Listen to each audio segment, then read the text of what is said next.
the Comelec filed a complaint against you. Meron na pong subpoena or summon na nakarating po sa inyo. Ano pong paghahanda ang ginagawa niyo po to answer the complaint? Alright, thank you so much.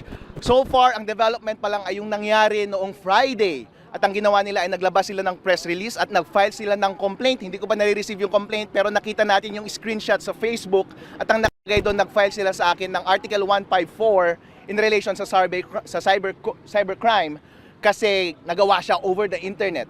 Yung Article 154 ay hindi yun cyber libel tulad ng sinasabi ng iba. Yun ay unlawful publication, unlawful utterances. Itong provision na to ng Revised Penal Code ay napaka-obscure. Walang nasasampahan ng kaso under sa provision na ito. Pero somehow nakahanap ng provision ang Comelec na mag-prosecute ng isang tao dahil sa isang fake news, kunwari. Kasi ang elements ng crime na ito ay nagbibigay ka ng false news or fake news na maaaring that will endanger public order, di ba? Pwedeng pasokin, di ba? Kung sakasakali, first time tayo dyan, tayo magiging case sa Supreme Court kung matutuloy ang kaso na yan. At sabi rin nila dun sa press conference, magsasampa rin sila sa akin ng disbarment sa Supreme Court, tatanggalin rin nila ako ng lisensya bilang CPA sa PRC, at magsasampa pa sila ng isang election offense din under Election Code 881 at ang provision na yun is I think 261Z11 at parang pang fake news din yun at ang sinasabi lang doon mas specific is spreading false information that may disrupt the process of elections. Aware ka ba sa DN3? Yes, Nilalaban nilang for 3 years about sa Dayan ng 22 election. I've met with the group of Mr. Trio yesterday and lahat ng big shot na tanging nagmamalasakit para sa isang honest na eleksyon ay nakilala ko sila kahapon at maganda po itong pagkakataon para sa lahat ng concerned citizen at lahat ng eksperto ay magsama-sama. Wala pong mawawala sa atin. Bilang mamayang Pilipino, mag-isa po tayo para isaayos po natin ang ating eleksyon. Comelec, Chairman George Garcia, ikaw na lang ang kulang. Attorney, follow-up lang po. Dahil nga nasampahan ho kayo ng reklamo, sa tingin niyo po hindi yun uusad? And hypothetical question, if the charges would reach the Supreme Court, handa ho kayo? Handa po tayo sa lahat ng yan. Nagtitiwala pa rin ako sa sistema ng hustisya ng ating bansa. Merong malakas na tradisyon ang Pilipinas na pagproprotekta ng kalayaan nating magsalita bilang mamamayan. At parating kontrabida ang gobyerno. Kasi medyo masama parati historically ang gobyerno sa ating mga taong bayan. Kaya hanggat maaari, ipreserba natin ang kalayaan natin bilang ordinaryong tao na magsalita para maipuntos natin lahat ng kamalian ng gobyerno para maipush natin ang positibong pagbabago sa ating bayan. Mahalaga na proteksyonan ng Supreme Court ang kalayaan na yan para hindi tayo bumaba at tapak-tapakan na lamang ang ating kalayaan. Hypothetical question, since meron na nga po reklamo at saka pagpupulong yung kaso, are you willing to show sa Supreme Court or kung saan mang korte yung sinasabi yung backdoor para mapatunayan lang na meron ngang pwedeng maniobrahin yung kalat? Actually, excited ako dyan na maipakita yung backdoor na iyon at yung actual na pag-take advantage ng vulnerability na yon. As a matter of fact, yun yung nakalagay sa video na ipinatanggal ng Comelec mula sa Facebook.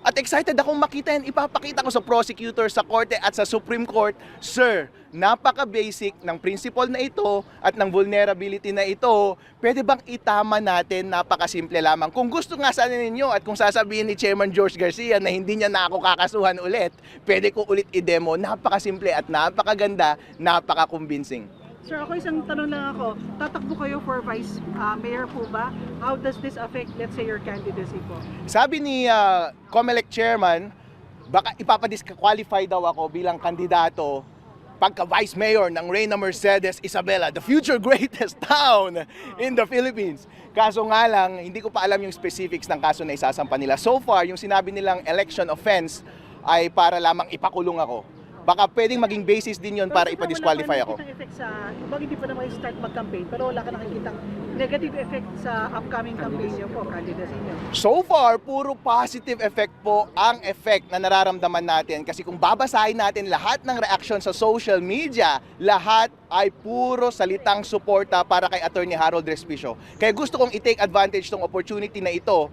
na magpasalamat sa ating taong bayan sa inyong salitang pagmamahal at gusto ko pong sabihin na kayo ang nagbibigay ng lakas sa akin sa mga ganitong panahon. Thank you po, sir. Attorney, since tumatakbo po kayo at may disqualification case, in case na hindi kayo ipa-disqualify, gagamitin niyo po ba yung nalaman yung backdoor para manalo? Malamang hindi. Alright? Kasi ang usapin na yan ay, yung question na yan na sinasabi mo is, mandaraya ka ba, Attorney Harold Respicio? Hello! Ako yung nagsasalita para hindi tayo magkadayaan. Okay? Kaya, yung mga ganitong usapin, kapag wala ka talagang planong mandaya, magiging mature ka at professional ka na makikinig at magiging honest ka na makikipag-usap at positibo ka makikinig sa feedback at i-implement mo at i-improve mo ang lahat ng mga improvement na suggestion. At kapag hindi naman tama yung suggestion, Sir Chairman George Garcia, bakit hindi na lang kayong mag-respond at itama kung anong sinasabi ko? Nag-respond nga kayo last time, sinabi ninyo, Attorney Harold Respicio hindi naman talaga connected sa internet during demo. During demo, sir! Talagang yun talaga ang instruction ninyo sa inyong mga COMELEC officials during demo. Nakadocument yan na hindi talaga i-connect sa internet yung mga voting machines. Kaso nga lang, merong days before election day, meron kayong parang dry run, hindi po ba? Ito troubleshoot ninyo kung connected sa internet yung voting machine. At kapag connected na sa internet, okay na lahat ng troubleshooting, okay na, iiwan mo na lang yung makina, and on election day, i-on mo na lang yung makina. Walang explicit na instruction doon sa ACM rules, ACM procedures, Annex B ng COMELEC Resolution 11098 na nagsasabi na tanggalin mo muna sa internet yung voting machines bago at habang nagpiprint ng election returns. Inuulit ko, ang tanging hinihiling ko lamang sa iyo, Chairman George Garcia, is i-amend mo yung ACM procedures at maglagay ka lang ng isang sentence doon, wag i-connect sa internet yung voting machines on election day bago at habang nagpiprint ng election returns. Ano po ang masama doon? Tapos na, no? Tapos na agad. Tapos na. Sir, si Respicio po kanina, nandun kanina sa labas ng COMELEC. Ano po masasabi niyo sa minumungkahi niya na huwag gumamit ng internet bago at habang nagpiprint ng election? Una po, tayo ay nakikisama sa kanyang panalangin, na panalangin ng bayan na magkaroon ng maayos na eleksyon. Yan naman po ay nag-iisa tayo, iisa po tayo lahat dyan sa kaisipan at kalooban. Pero yung pong sinasabi na maglagay sa guidelines, hindi automatically na po yun. Kapag wala doon sa guidelines, ibig sabihin talaga pong wala po talagang nakakabit na internet at hindi kakabitan ng internet. Pagka naglagay ka ng internet, dapat nakalagay sa guidelines. Yun po yung nakalagay doon. So, es expressio unius, es inclusio alterius. What is deemed not included is therefore excluded. Ganun po ang rule dyan at yan po yung alam na alam ng katulad niyang magaling at marunong na abogado. Na kapag wala doon, ibig sabihin, hindi mo talaga pwedeng ilagay po yon. So, yung po sinasabi ilagay na sa guidelines, nasa guidelines po lahat, may annex pa nga po yung general instruction namin para sa mga para sa electoral board at saka sa Board of Canvassers, may naka-annex po yun. Naandun po lahat yung kanya pong hinahanap. Sure na sure po kami.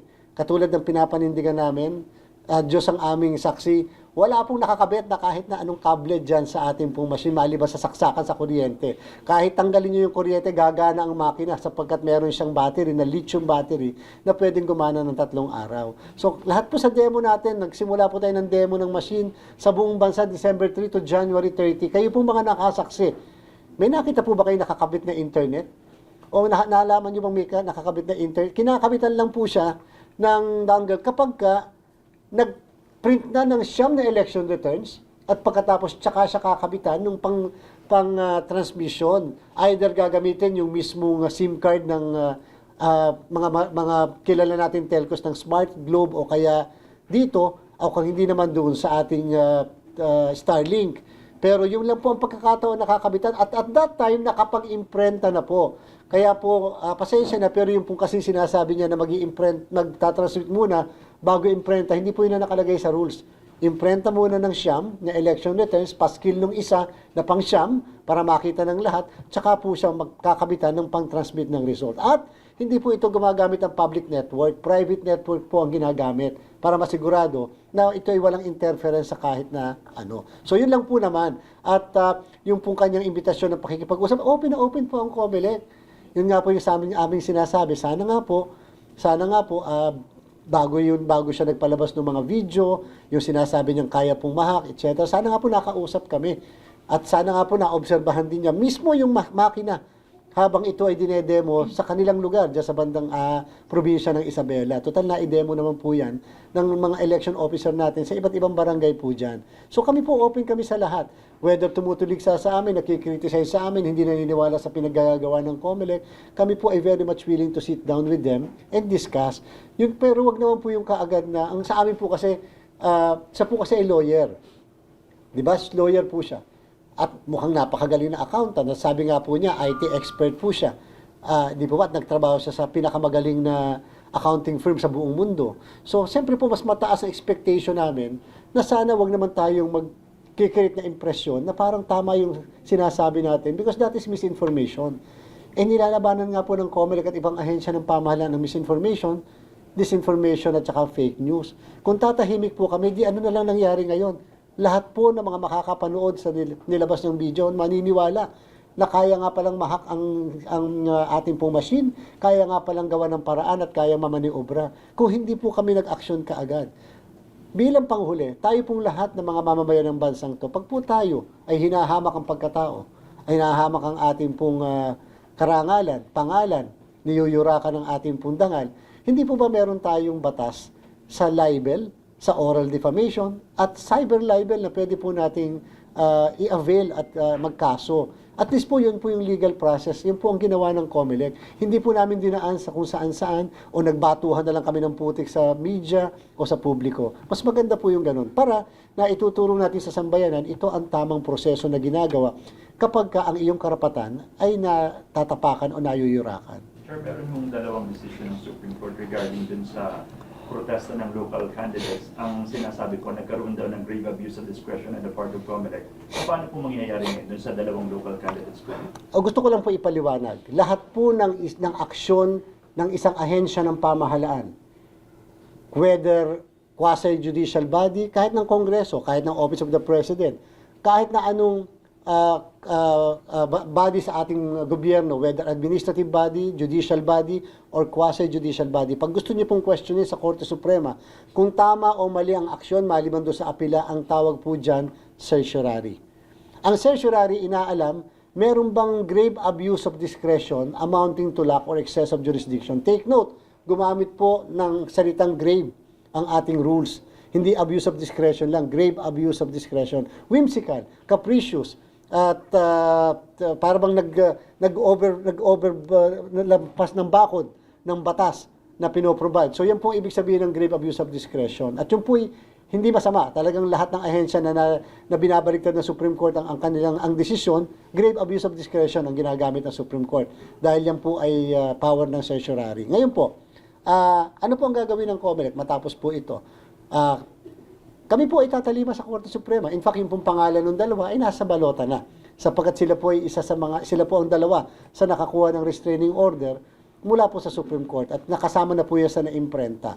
Subalit, pinag-iisipan na po namin yung motion for reconsideration. Una, doon po sa kaso, halimbawa doon sa kumandidatong governor.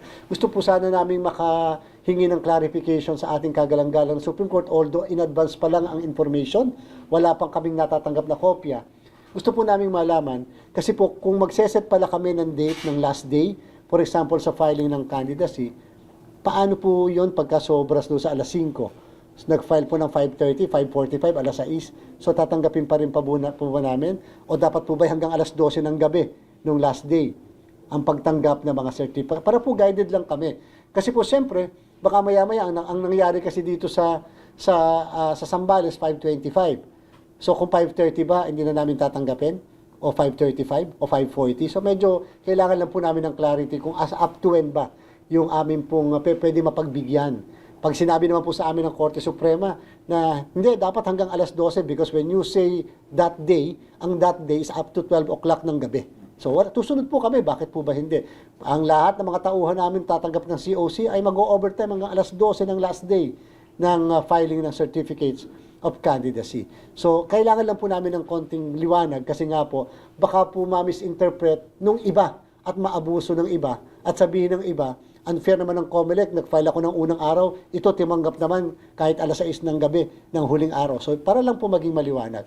Yung pangalawa pong kaso, para naunawaan lang po ng lahat, ay patungkol naman po sa isang namatay po kasi ang mayor ng Limay Bataan.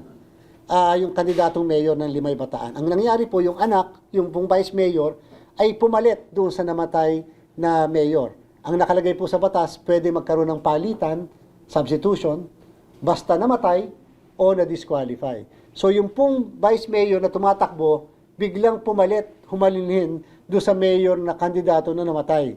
So dahil po nagkabakante sa vice mayor, may pumalit po sa vice mayor. Ang sa amin pong contention doon ay hindi naman namatay yung vice mayor, hindi rin naman na-disqualify yung vice mayor.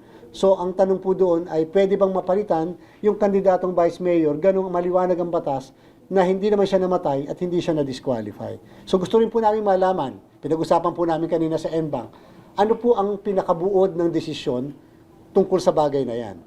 So ibig po bang sabihin ngayon na basta may namatay, pwedeng tumaas o sino man yung tataas at yung pumalit na tumatakbo rin, pwedeng mapalitan basta yung pinalitan ay namatay. Gusto lang namin alamin pong ganon. Kasi po maliwanag kasi yung batas na namatay at na-disqualify. So, para po maging maliwanag din sa COMELEC, pag nag-draft po kami ng bagong guidelines sa mga susunod na eleksyon patungkol sa substitution. So, again, pinaplano po namin mag-MR kung sakaling mabasa namin at makakailanganin ng pagliliwanag doon sa naging decision. But in the meantime, ating pong sinasabi sa lahat, we will abide, respect, and follow the Honorable Supreme Court. So wala nang epekto yun sa printing of the ballots? Wala na po, sapagkat ang balota na ngayon, 80% na po tayo nakakapag-imprenta. Tumigil lang po ng ilang oras kanina sapagkat nagpalit ng, wala na, ubusan po kasi ng papel, pero biglang dumating na po yung na-order ng papel at nagdire-diretso na po muli.